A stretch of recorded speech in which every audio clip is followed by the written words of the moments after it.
tendency to jump to conclusions, to judge people too quickly, and to pronounce them failures or heroes without due consideration.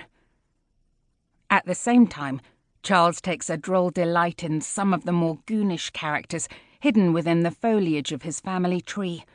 Sweyn Forkbeard and his son-in-law, Ulf Sprakeleg.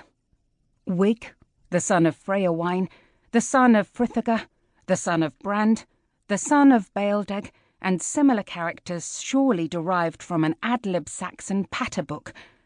The obligatory cattle thief and pirate appears in Rollo the Ganger, whose island lair our present queen was once invited to include in her itinerary of a visit to Norway, the Ganger, or gangster, who ravaged northern France in the year 876 and gained the dukedom of Normandy from a monarch curtly known as Charles the Simple.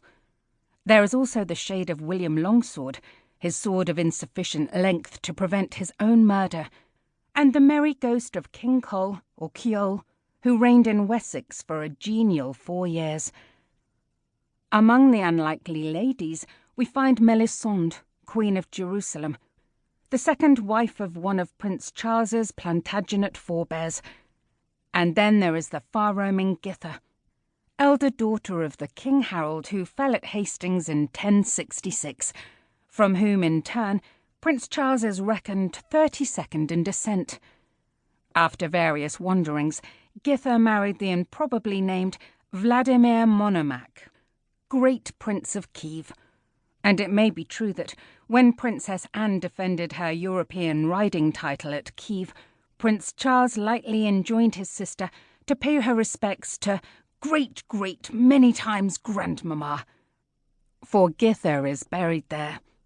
Then, in more modern times, there has emerged a link of cousinhood with George Washington, 8 times removed, not to mention kinship with Robert E. Lee, and a link through Charles's maternal great-great-grandfather, the 13th Earl of Strathmore, with a cousin who fathered the little girl forever remembered as Alice in Wonderland.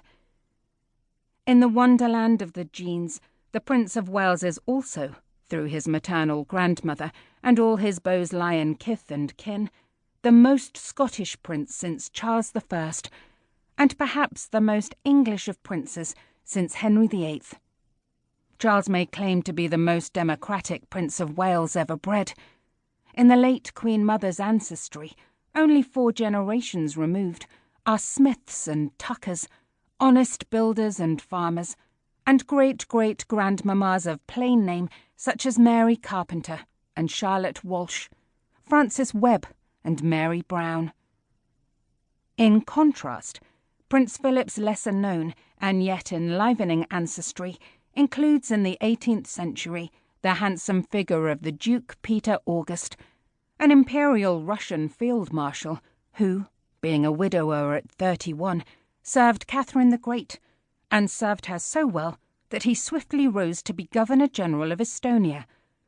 And in the middle of the last century, there occurs the beautiful and romantically orphaned Julie Hauke, who ran away with Prince Alexander of Hesse in a midnight elopement and, all being eventually forgiven, became a Princess of Battenberg and Prince Philip's maternal great-grandmother. Through both Philip and the Queen, Prince Charles of course stems 5th in descent from Queen Victoria.